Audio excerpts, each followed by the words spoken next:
Of you. आज हम अपने चैप्टर का कंटिन्यूटी डिफरेंशियबिलिटी का दो थ्योरम्स पढ़ेंगे, Rolle's theorem and Lawrence mean value theorem. तो रोल्स थ्योरम और Lawrence mean value theorem basically दोनों एक ही कॉन्सेप्ट्स पे हैं और ये पूरा चैप्टर ही दो कॉन्सेप्ट्स पे था, जैसा कि आपको पता होगा, एक लिमिट और दूसरा डिफरेंशिएशन। यदि लिमिट आपको आ गई, डिफरेंशिएशन आ गया, डिफरेंशिएशन आ गया तो आपको लाइन के स्लोप पता चल गए और जब लाइन के स्लोप पता चल गए तो सारी चीजें आपके सामने आने लगी। अब स्लोप का डिस्कशन हम लोग का शुरू हुआ था डिफरेंशिएशन से या डिफरेंशियबिलिटी से। यहां भी स्लोप का ही यूज है।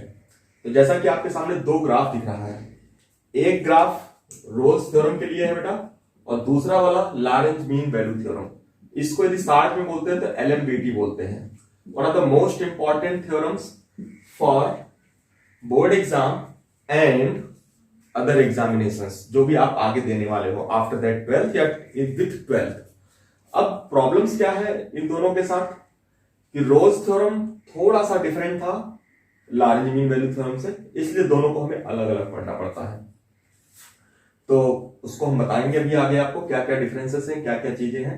सबसे पहले आपके सामने दो ग्राफ दिख रहे हैं, आप इन ग्राफ्स को देखो।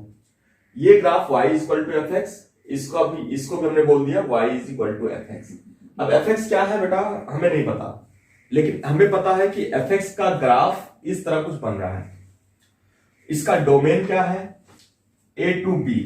हम इतने की बात करेंगे, a से b की ही बात करेंगे, ऊपर नीचे बात नहीं करेंगे। तो सबसे पहले आपने ग्राफ को देखो और जो एक्स्ट्रा पार्ट है उसको हटा लो यदि हटाना चाहो, क्योंकि हम इसकी बात नहीं करने चल रहे हैं, हम इसकी बात नहीं करेंगे, हम इस ऊपर के पार्ट की बात नहीं करेंगे। अब सबसे पहले यदि आप इन दोनों ग्राफ को देखो तो कुछ सिमिलरिटी नजर आ रही है, कुछ दिख रहा है आपको। हाँ, एक चीज दिख रहा होगा आपको, एफ ए यहां पर एफ बी के इक्वल है, पहली चीज दिख रहा है। और यहां पे क्या है, ये देखो, ये पार्ट एफ ए कैसे है बेटा, ये graph y equal to F X है, x इक्वल टू ए पे वैल्यू कितनी होगी F A, x equal to B पे वैल्यू कितनी होगी एफ एक्स की एफ बी। अब यहां पे क्या दिख रहा है, F A is not equal to F B, यही एलएमबीटी है। जब एफ ए की वैल्यू एफ बी के इक्वल नहीं होगी तो एलएमबीटी लगेगा। यहां पे क्या है, F A is equal to F B. मतलब रोल्स थ्योरम कब अप्लाइड होगा बेटा और लॉरेंस कब अप्लाई होगा, तो अपने दिमाग में बैठाओ। पहली चीज, जब F A is equal to F B होगा तो रोल्स थ्योरम की तरफ जाएंगे, F A is not equal to F B होगा तो हम लॉरेंस मीन वैल्यू थ्योरम की तरफ जाएंगे। अब प्रॉब्लम क्या है हमारे साथ, हमें इसे पढ़ने की जरूरत क्या पड़ी। तो आपको एक चीज दिख रहा होगा, ए और बी के बीच में कोई टांग अड़ा रहा है, ए और बी के बीच में कोई टांग अड़ा रहा है सी। इसी सी की वजह से हमें पढ़ना पड़ रहा है इसको। अब सी क्या है, आपको ग्राफ में भी दिख रहा है, C is the point on F X. F X पर एक पॉइंट है और सी की पोजीशन क्या है, ए और बी के बीच में है। सी की पोजीशन क्या है, ए और बी के बीच में है। इतनी चीजों को आपको ध्यान रखना है। और क्या ग्राफ में दिख रहा है देख सकते हो, तो मैं पॉइंट लिखने जा रहा हूं, ग्राफ में क्या दिख रहा है मुझे। तो पहले देखो, ये कंटिन्यूअस फंक्शन दिख रहा है, y is equal to F X क्या है, continuous in a comma b। अब प्रॉब्लम्स ये आएगी आपको कि आपको ये बोला जाएगा कि ये बताओ कि a वाले पॉइंट पे क्या है, a वाले पॉइंट पे क्या है, कंटिन्यूअस है या नहीं है। बेटा कंटिन्यूटी का केस तो a पे बनेगा अकॉर्डिंग टू थ्योरम्स, और वैसे भी बनेगा भाई। यदि आप ग्राफ आगे कंटिन्यू करना चाहोगे तो यहीं से तो जोड़ोगे, चाहे कोण बनेगा चाहे कुछ बनेगा। यदि इसके आगे ग्राफ बनाओगे आप तो कुछ ना कुछ तो ज्वाइंट होगा ना, किसी न किसी प्लेस तक जाएगा। तो इसलिए जो कंटिन्यूटी का थ्योरम से वो कहता है कि यदि आप राइट हैंड साइड पे कंटिन्यूअस है और इसके लेफ्ट हैंड साइड पे कंटिन्यूअस है तो ये मान लो कि ये पूरे डोमेन में कंटिन्यूअस होगा। राइट हैंड साइड पे कंटिन्यूअस है ए के और बी के लेफ्ट हैंड साइड पे कंटिन्यूअस है तो ये पूरे डोमेन में कंटिन्यूअस होगा। तो सबसे पहला पॉइंट आपको यही बताया जाएगा, if F X is continuous in A comma B, ये फर्स्ट पॉइंट आपको दिया जाएगा जब कभी थ्योरम पढ़ोगे। सेकेंड पॉइंट क्या बोला जाएगा, एफ एक्स इज डिफरेंशिएबल। यदि एफ एक्स डिफरेंशिएबल है किसमें? अब प्रॉब्लम यह आएगी बेटा, डिफरेंशिएबल किस कहां तक होगा? पूरा ए से बी तक होगा। ए और बी पे क्या होगा? ए और बी पे क्या होगा? अब प्रॉब्लम यह है ए और बी कैसे जज करेंगे? कोई बोलेगा सर ग्राफ तो ऐसे ही बन सकता था, ऐसे बन सकता था, कोण बन जाएगा, और कोण बनेगा तो क्या हो जाएगा? Not a differentiable. इसलिए इसलिए इसलिए क्या बोला गया? This is differentiable in open bracket. इतना आपको समझना है भाई, ग्राफ तो ऐसे भी बन सकता है, कोण बन सकता है ए और बी पे, तो इसीलिए इस पॉइंट को इंक्लूड नहीं किया गया। क्या बोला गया? F X is continuous in A comma B close bracket. Close का मतलब A and B are included. F X is differentiable in A comma B open. Open का मतलब that is not a included on a boundary point. And यही चीज यहां पे आ जाएगी। तो पहला स्टेटमेंट यहां पे क्या आएगा? वही चीज, F X is continuous in A comma B. Second, F X is differentiable in A comma B. ये आपका काम हो गया। अब ये दोनों स्टेटमेंट दोनों में सेम है। तीसरा स्टेटमेंट मैंने पहले ही लिख दिया था, तो आपको इतना ध्यान होना चाहिए कि ये दो स्टेटमेंट तो दोनों में सेम है। प्रॉब्लम कहां क्रिएट हुई? F A equal to F B. हम इसी को देख के पहचानेंगे कि हमारा रोल्स थ्योरम लगेगा या एलएमबीटी लगेगा।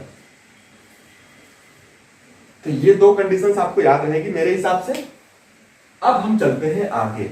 जब ये हो गया तब क्या करना है? अब जब आपको ये पता चल गया ये वाला कंडीशंस होगा, रोल्स थ्योरम लगेगा या एलएमबीटी लगेगा, क्लियर? उसके बाद हमें क्या निकालना होगा? कौन टांग आ रहा है बीच में? सी। सी आ रहा है भाई, सी हमें चाहिए। हमें सी कैसे निकालना है उसके लिए हम चलने काम कर रहे हैं। अब आपके क्वेश्चन जो बनते हैं, finding the value of C, finding the value of C if Rolle's theorem is applied और if Lagrange mean values theorem is applied. अब सपोज रोल्स थ्योरम कब अप्लाई होगा? ये आपको दिख गया, when F A is equal to F B पर होगा रोल्स थ्योरम। अब ये सी आ गया। अब सी पे क्या दिख रहा है आपको? यदि आप ध्यान से देखो तो slope of A B, slope of A B मतलब ए बी का इंक्लाइनेशन और ये वाला इंक्लाइनेशन और ये इंक्लाइनेशन, तीनों इंक्लाइनेशन सेम है। तीनों का इंक्लाइनेशन सेम है फ्रॉम द एक्स एक्सिस। मतलब यदि मैं बोलूं ये रेड वाला इंक्लाइनेशन और ये क्या कहते हैं ब्लैक वाला और ये ग्रीन वाला इंक्लाइनेशन, ये तीनों इंक्लाइनेशन क्या सेम है? यस, तीनों सेम है। Parallel to X axis, parallel to X axis. क्या बोलोगे? Parallel to X axis, parallel to X axis है। अब पैरेलल टू एक्स एक्सिस का मतलब slope at C, slope at C of F X is equal to 0, क्योंकि x axis का slope क्या होता है? 0। अब बोलोगे सर हाँ क्लियर, ये तो बात सही है, स्लोप एट सी।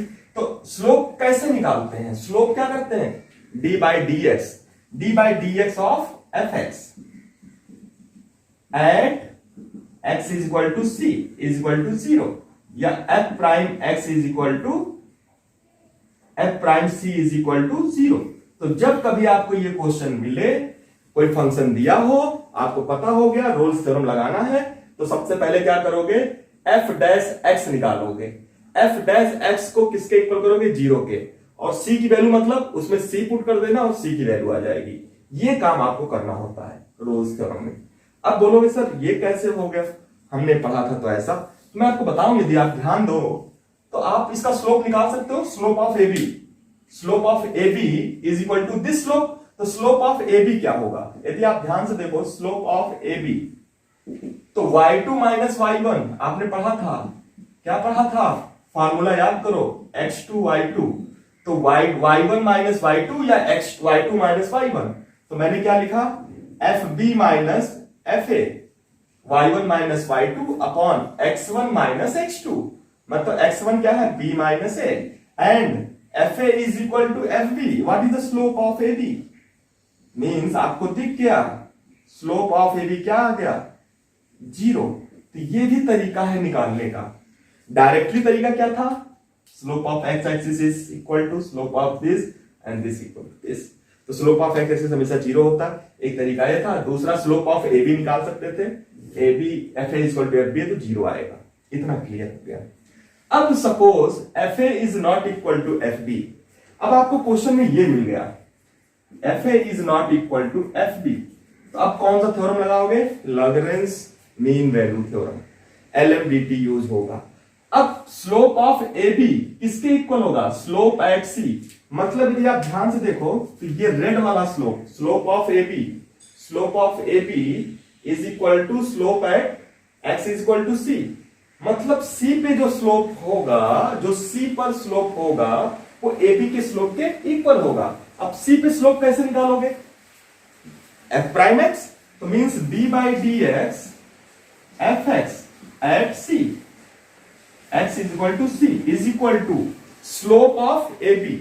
किसके इक्वल होगा? Slope of A B. अब स्लोप ऑफ ए बी कैसे होगा? वही कोऑर्डिनेट वाला formula x1 y1 x2 y2। तो mean slope of A B क्या आ गया बेटा? F B minus F A upon B minus A. And जब इसको डिफरेंशिएट करोगे तो क्या आ जाएगा? F prime X. तो एफ प्राइम एक्स की जगह क्या करोगे? एफ प्राइम सी कर दोगे। तो ये आपका बन गया, क्या बन गया? F prime C is equal to F B minus F A B minus A. तो ये आपका पूरा कंप्लीट हो गया। F prime C is equal to F B minus F A B minus A. अब आपको करना क्या था बेटा? यदि F B is equal to F A हो जाए तो ये Lagrange mean value theorem, Rolle's theorem नहीं बन जाएगा भाई? यदि हम पहले इसको पढ़ लें और बोल रहे हैं कि यदि F A is equal to F B तो रोल्स थ्योरम आ गया। यदि F A is not equal to F B, Lagrange mean आ गया। बेटा कोई पहले पढ़ो, हमें कोई फर्क नहीं पड़ता। रोल्स थ्योरम कहती है F prime C is equal to 0 होगा। क्यों 0 होगा? क्योंकि यदि F A is equal to F B है तो ये 0 आएगा। कहानी इतनी सी थी लैरेंज की और मीन वैल्यू थ्योरम्स की। तो अब आपको यदि क्वेश्चंस करने हैं तो एनसीईआरटी में काफी अच्छे क्वेश्चंस हैं। तो शायद मैं आपको एक क्वेश्चन करवा दूं जिससे आपको क्लियर रहेगा कि कहां हम क्या करेंगे। तो ये क्वेश्चंस मैं आपको एक करवा देता हूं एनसीईआरटी बुक से। हाँ, बाकी क्वेश्चन आप कर सकते हो, यदि आपको सिर्फ यही समझना बेटा, 2 3 बार 4 बार जितनी बार आप देख सकते हो आप उसको देख लो, और जिससे कि आपको कभी डाउट ना हो। तो मैं एक क्वेश्चन आपको करके दिखा रहा हूं, उस क्वेश्चन को आप रिवाइज करिएगा बार बार और अच्छे तरीके से करिएगा। कॉन्सेप्ट इतना ही था। जैसे मान लो एक क्वेश्चन है Rolle's theorem, Rolle's theorem verify करना है। Verify Rolle's theorem, verify Rolle's theorem. आपको रोल्स थ्योरम के बारे में वेरीफाई करना है। The function fx is equal to x cube x square plus 2x minus 8 and x belongs to -4, 2। ये आपको बताना है, इसको वेरीफाई करना है। तो वेरीफाई का मतलब भाई यदि रोल्स थ्योरम है तो पहली चीज क्या होगी? कंटिन्यूअस। तो कंटिन्यूअस तो दिख रहा है, क्वाड्रेटिक है, पॉलिनोमियल है, तो ये तो कंटिन्यूअस है पूरे डोमेन में। तो पहले लिखोगे continuous at all point on domain. Domain में जो भी डिफाइन किया है, इसका डोमेन तो बहुत बड़ा होता है, रियल नंबर होता है, छोटा सा दिया तो कंटिन्यूअस होगा ही होगा। दूसरा डिफरेंशिएबल, भाई क्वाड्रेटिक है तो पॉलिनोमियल है, सिंपल पॉलिनोमियल है। ध्यान सुनो, सिंपल पॉलिनोमियल, उसमें कुछ ऐसा tan इनवर्स नहीं है और कोई ऐसी चीज नहीं है, डिनोमिनेटर में कुछ नहीं है, तो डिफरेंशिएबल होगा, उसको आपको चेक करने की जरूरत नहीं है। तो वेरीफाई करना है तो फटाफट यहीं पे लिख देना कंटिन्यूअस। कंटिन्यूअस हो गया, differentiable, differentiable at all point. अब देखो प्रॉब्लम क्या है, डोमेन हमें इतना ही दिया है, उसके बाहर ग्राफ कुछ भी हो सकता है। तो मींस -4, 2 ये आपका हो गया। तीसरा पॉइंट क्या चेक करना हमें, F A is equal to F B है या नहीं। अब यहां पे ए की वैल्यू कितनी है? -4, तो f -4 is equal to F2 होना चाहिए। यदि ये है तो रोल्स थ्योरम आगे बढ़ेगा। यदि ये नहीं है तो रोल्स थ्योरम आगे नहीं बढ़ेगा। तो सबसे पहले हम क्या निकालेंगे बेटा, सबसे पहले हम क्या निकालेंगे, f ऑफ -4, f ऑफ -4।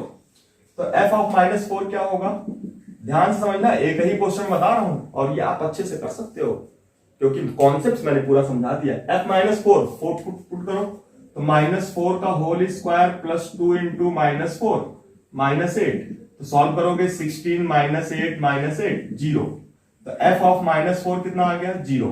अब f2 निकाल लो बेटा, f2 के लिए क्या करोगे, पुट करो, तो 2 स्क्वायर प्लस 2 इंटू 2 -8, तो 4 प्लस 4 -8, व्हाट इज दिस 0, तो f2 भी आ गया 0। अब क्या बोलोगे आप, f -4 is equal to f2। This is Rolle's theorem is verified in this region, मतलब -4 to 2 तक रोल्स थ्योरम वेरीफाई होगा। क्यों वेरीफाई होगा, कंटिन्यूअस है, डिफरेंशिएबल है, ये तीन कंडीशन सेटिस्फाइड कर गई। तो अब आपको क्या करना है, फार्मूला यूज करना है। कौन सा फार्मूला, जो हमने बताया था, रोल्स थ्योरम यदि है तो क्या होगा, C belongs to -4 to 2। C -4 to 2 में एक ऐसा पॉइंट है जहां पर f prime c is equal to 0। अब बोलो कि सर f प्राइम c कैसे आएगा, तो इसका f डैश x क्या होगा, यहां पे निकाल लो, f डैश x, तो 2x प्लस 2। अब 2x प्लस 2 को क्या करोगे, वहां पे क्या करोगे, c पुट कर देना, तो f प्राइम x आ गया c, तो क्या आ जाएगा 2c plus 2 is equal to 0। तो व्हाट इज द c, -1। अब -1 क्या इसके बीच में है, हेंस वेरीफाइड। बोलोगे -4 is -1 is belongs to -4 to 2, means this, यही तो था। यदि जो c निकाल रहे हो वो c कहां आता था, इसके बीच में, और -1 कहां आ रहा है, -4 to 2 के बीच में। That means roles theorem is verified. कोई प्रॉब्लम इसमें हो तो फिर से देखो, दोबारा देखो, फिर उसके बाद ही प्रॉब्लम हो तो हमारे कमेंट सेक्शन में बता सकते हो, सर हमें ये चाहिए। ओके, तो हमें लगता है ये क्लियर हो गया। अब LMBT आप एक क्वेश्चन करके देख लीजिएगा NCERT का। ओके, जय Narayan, all of you, thank you everybody.